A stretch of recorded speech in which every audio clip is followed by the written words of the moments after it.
It's spring here in Nepal, and you know what that means. Festivals and more festivals. Shivaratri is really the first big festival of the year, and it's really something to see. It's centered around Pashupatinath Temple, where tens of thousands of devotees, monks, and sadhus gather from early morning, throughout the afternoon, and late into the evening. What is the reason for this celebration?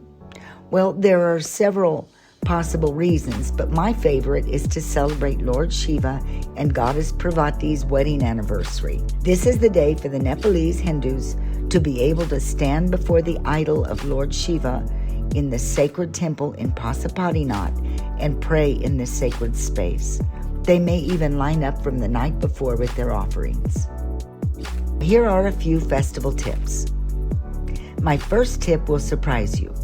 I strongly suggest that you don't go to Pashupatinath on the actual day of the celebration. You'll enjoy it much more if you go a few days before. You'll see the sadhus, monkeys, and lovely ancient temples without standing in the hot crowd for hours. You'll see sadhus from India in the week or so prior to the festival, and giving them 100 rupee or so will give you a blessing, a photo, and a prayer.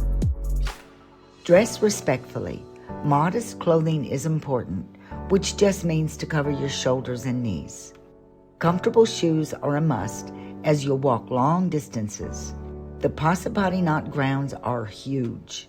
Security checks can be strict during Shivaratri. They try to keep marijuana use by the locals to a minimum, but it's tradition for the sadhus to smoke, and because these are seen as holy men and women, it remains problematic. You see, Shiva is said to have been quite a proponent of this pastime. You'll see a drink being made with marijuana. Do not drink it unless you need a good intestinal cleanse. It can give you a good dose of the Kathmandu quick step. Carry only essentials and keep your phone, wallet, and documents secure. Keep extra cash in your room or guest house safe, as pickpockets sometimes work the crowd. If something like this should happen, though, call the tourist police at 1144. They're very kind and helpful. Photography is allowed outside the main temple area, but always ask before taking photos of sadhus or religious rituals. Sadhus love to have their picture taken with tourists, but be sure to negotiate in advance for the gift you want to give. Otherwise, they can become a bit demanding. But if you make your offer in advance, they won't be able to harass you, even if the gift isn't so much.